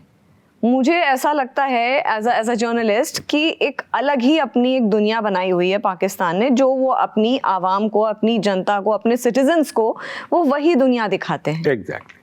कि एक क्लाउड है, वो क्लाउड कभी बर्स्ट नहीं होता है, उसको अपने अकॉर्डिंग उस क्लाउड को शिफ्ट करते रहते हैं, कभी इधर कभी उधर, और एक डिफरेंट वर्जन की भारत ने खुद ही अपने सिटीजन्स पे इस तरीके का हमला कराया। नरेंद्र मोदी जो प्रधानमंत्री हैं उनके ऐसे रियली देखिए, ये एक पुरानी कहावत है कि the first casualty during such time is truth.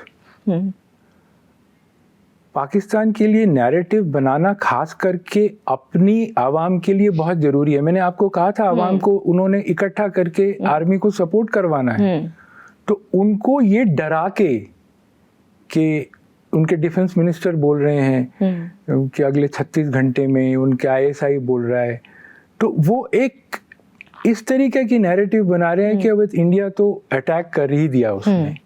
तो पैसे भी इकट्ठा कर रहे हैं, पैसे इकट्ठा कर रहे हैं। अब ये लोग जिसका मौका लगे वो या कमा रहा है इसमें, और जो लोग nationalist in terms of Pakistan, वो लोग पैसे दे रहे हैं।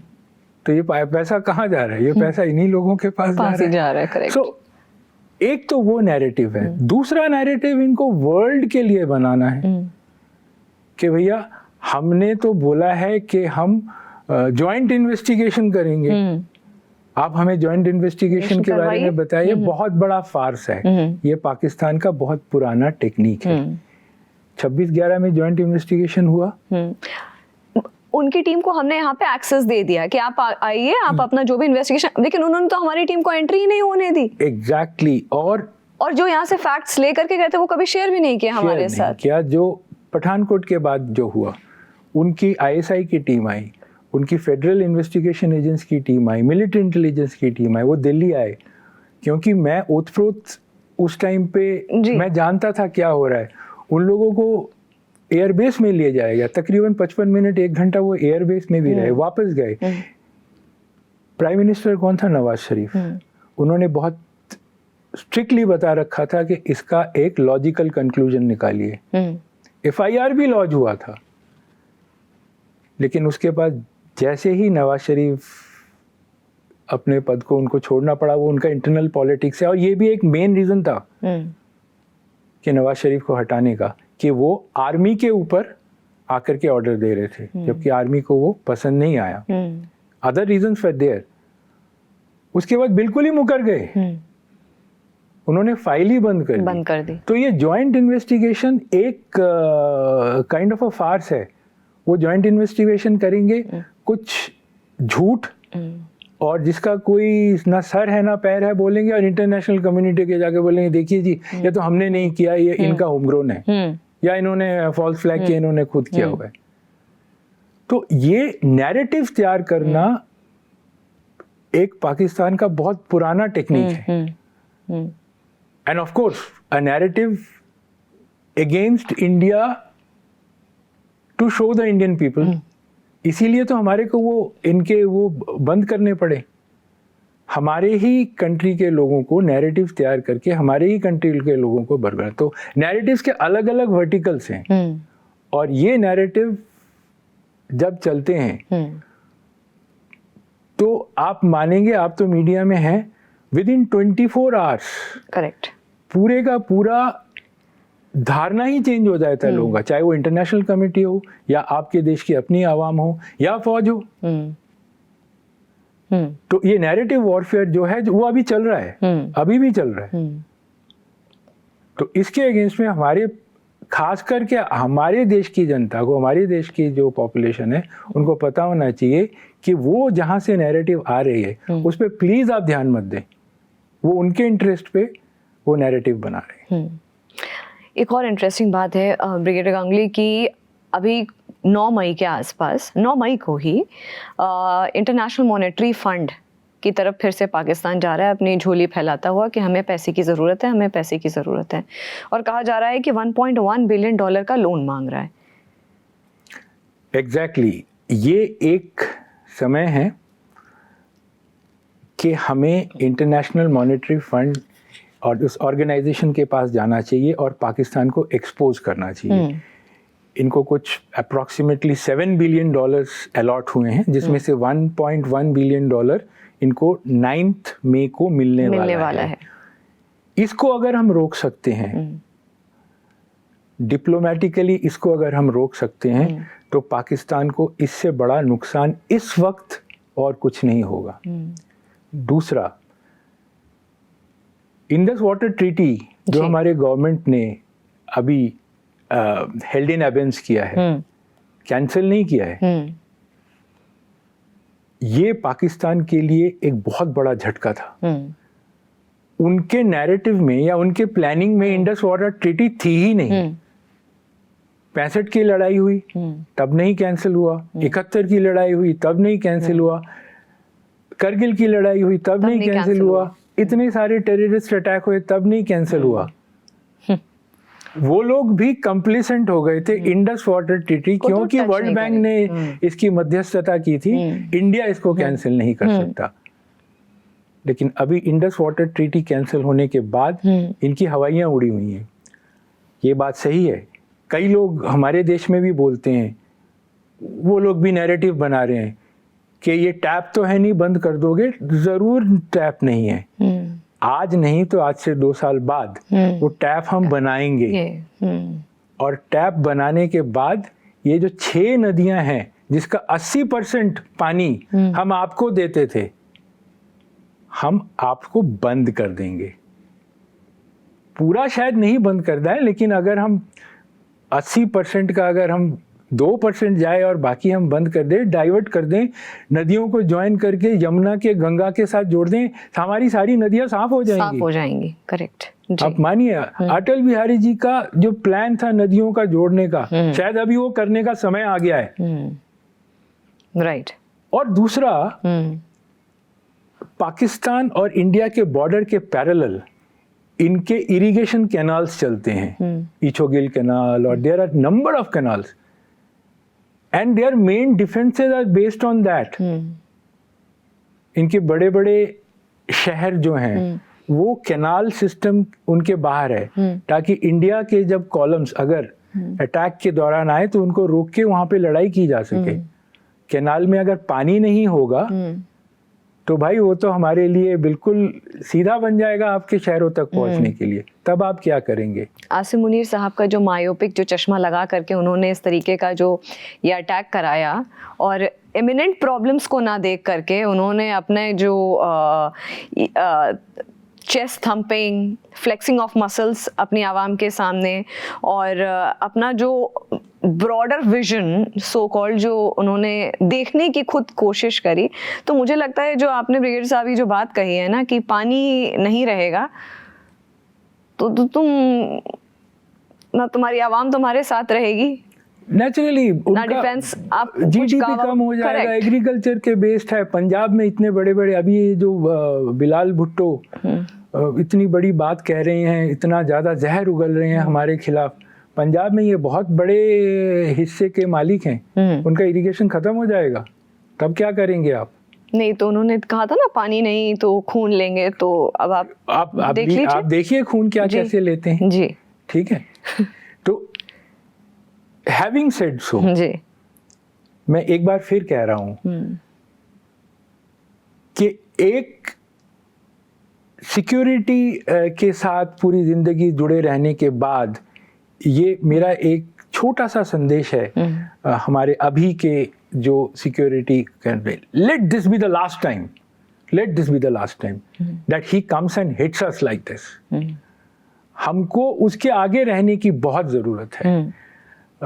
मैं बहुत इस चीज़ को एम्फेसाइज करता हूँ कि हमारे देश में एक काउंटर टेररिज्म के ऊपर एक ऑर्गेनाइजेशन होना, जहाँ पे थिंक टैंक्स बैठे होना बहुत ज़रूरी है। शायद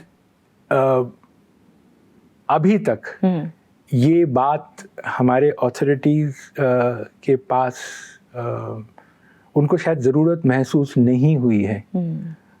ऑब्वियसली इंडिया बहुत बड़ा कंट्री है, हमारे पास बहुत सारे मसले हैं, लेकिन मैं एक अपील करता हूँ हमारे जितने बुद्धिजीवियों से, आप सोचें कि हर एक चीज़ का इंस्टीट्यूट है हमारे पास, इंस्टीट्यूट ऑफ काउंटर टेररिज्म, जो कि ऑलरेडी आज के सिचुएशन को एसेस करके सिर्फ काउंटर टेररिज्म जिसके अंदर एंटी नार्कोटिक सब कुछ होगा, वो गवर्नमेंट को और डिफरेंट स्टेट्स को अपनी एनालिसिस प्रेजेंट करे, ताकि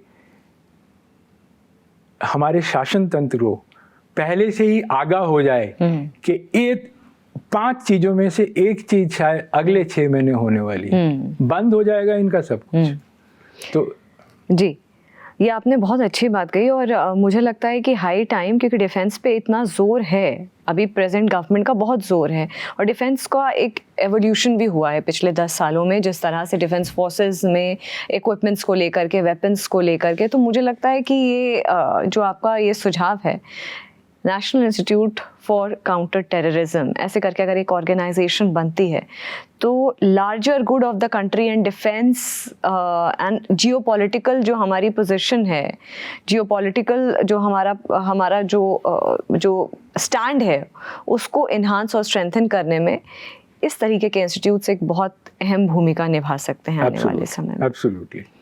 और स्पेशली सारे पुलिस फोर्सेस को, खास करके जो हमारे वेस्टर्न बॉर्डर्स के साथ स्टेट्स हैं, सारे पुलिस फोर्सेस के standard of operation, standard of equipment based on place, based on requirement को एक सिनर्जाइज करने के लिए ये national institute of counter terrorism बहुत बड़ा रोल अदा कर सकता है।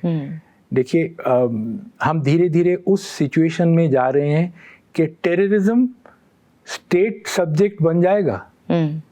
ये सेंटर का सब्जेक्ट नहीं है। मैं स्टेट का चीफ मिनिस्टर हूँ, मैं मतलब जो भी है जी जी, तो काउंटर टेररिज्म मेरी जिम्मेवारी बनेगी, एंट भी मेरी जिम्मेवारी बनेगी। सेंटर कहाँ कहाँ भागेगा? आज आप जहाँ भी दिखाते हो भैया NIA जा रहा है, इसकी भी एक सीमा है। मतलब एक इन्वेस्टिगेशन खत्म नहीं होता, 10 इन्वेस्टिगेशन और शुरू हो जाते हैं। तो हम लोग पक्के तब होंगे जब काउंटर टेररिज्म स्टेट अपने ऊपर जिम्मेवारी लेगा कि हाँ, मेरे स्टेट की जो बाउंड्री है उसके अंदर काउंटर टेररिज्म की जिम्मेवारी मेरी है। उसके लिए हमारी खुफिया तंत्र, स्टेट की खुफिया तंत्र, सेंटर तो हेल्प करेगा ही करेगा, स्टेट की खुफिया तंत्र, स्टेट की सिक्योरिटी, पुलिस या दूसरे सिक्योरिटी ऑर्गेनाइजेशन इतने पुख्ता और इतने अच्छे ट्रेंड और मोटिवेटेड होने चाहिए। और उसके बाद जब सिनर्जी होगी ना स्टेट्स में, ये इन्फिल्ट्रेशन बंद हो जाएगा। कहीं पे हमको और ज़्यादा पॉलिश्ड होने की और ज़्यादा सिनर्जी लाने की ज़रूरत है। And I am very sure ये लेट दिस बी हमारे फोर्सेस का तो ये एक स्टैम्प होना चाहिए कि this is the last one, इसके बाद नहीं होने देंगे। सर, क्या मैसेज देंगे? अभी एक ऐसी सिचुएशन हुई है देश में, जैसा कि मैंने शो के स्टार्टिंग में भी बोला, एक भय का माहौल है, उसके साथ साथ क्वेश्चंस भी हैं, उम्मीद भी है कि इसका जवाब लिया जाएगा। पीपल आर नॉट क्वाइट, सब सवाल अपने अपने सवालों का अपने अपने तरीके से आंसर ढूंढने की, जवाब ढूंढने की कोशिश कर रहे हैं, बातें हो रही हैं, हमारे जैसे प्लेटफॉर्म्स पे आकर के एनालिसिस करने की कोशिश हो रही है। तो लोगों के अंदर वो जो भय है अपने ही देश में, वो नहीं रहना चाहिए। इस सवाल का जवाब देने से पहले मैं एक स्टेटमेंट देना चाहता हूँ, और ये हमारे देशवासियों को पता भी है। अपने सरकार पे और अपने फोर्सेस पे कोई शक ना रखिए।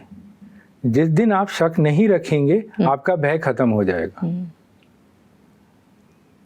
हमारे फोर्सेस इस तरीके से काबिल हैं कि हम किसी भी सिचुएशन को, ये छोटा मोटा रिवर्स इस लड़ाई में चलती है, लड़ाई तो कब से चल रही है, विश्वास रखिए हम लोग वापस उभरेंगे। आपने मैसेज की बात की, मैं शायद मैसेज देने के लायक नहीं हूं, लेकिन फिर भी एक देशवासियों के लिए मेरी एक इल्तजा है, कश्मीर का हाथ न छोड़िए अभी। मैं आपको ये विश्वास दिलाना चाहता हूं कि इस रिवर्स के बाद कश्मीर के अंदर सिक्योरिटी की बंदोबस्त इस प्रकार से होगी कि मिलिटेंट वहाँ पे पर नहीं मार पाएगा। चाहे मैं आज डीजी जम्मू कश्मीर के एबिलिटी की बात करूं, मैं जानता हूं उनको, या वहाँ पे फोर्सेस के दूसरे कमांडर्स, आर्मी कमांडर की बात करूं, नए आर्मी कमांडर्स आ गए हैं। तो कश्मीर का हाथ ना छोड़िए। कश्मीरी लड़कों को, कश्मीरी स्टूडेंट्स को मार पिटाई नहीं करना है। आज कश्मीर हमारे साथ खड़ा है, हमको कश्मीर को वापस वहाँ लाके खड़े करना है। ये 26 लोगों ने जिन्होंने जान दी, उन्होंने प्रूव किया है कि वो देश के एक सैनिक हैं। मैं जाऊंगा, आप जाएंगे, हम सभी कश्मीर एक बार फिर जाएंगे और हम ये प्रूव कर देंगे कि हम आपके ये छोटे मोटे अटैक और इस सिनिस्टर डिज़ाइन से डरते नहीं हैं। कश्मीर हमारा था, हमारा है और हमारा रहेगा। Thank you so much brigadier Ganguly, आपने बहुत अच्छे से ये जो पूरा शो को और पूरा ये जो इंसिडेंट है उसको नेविगेट करने में मेरी मदद की, मंथन की मदद की। और मुझे लगता है कि जिस तरह से, जिस पर्सपेक्टिव से हमने इस पूरे ये जो हमला हुआ है, सिविलियन से ज़्यादा मैं कहूँगी भारत की आत्मा पे ये जो हमला हुआ है, उसको आपने अटेम्प्ट किया है समझाने में, डिकोड करने में, उसके लिए बहुत बहुत धन्यवाद। Thank you. Thank you. जय हिंद। जय हिंद। और फिलहाल मंथन में इतना ही। नमस्कार।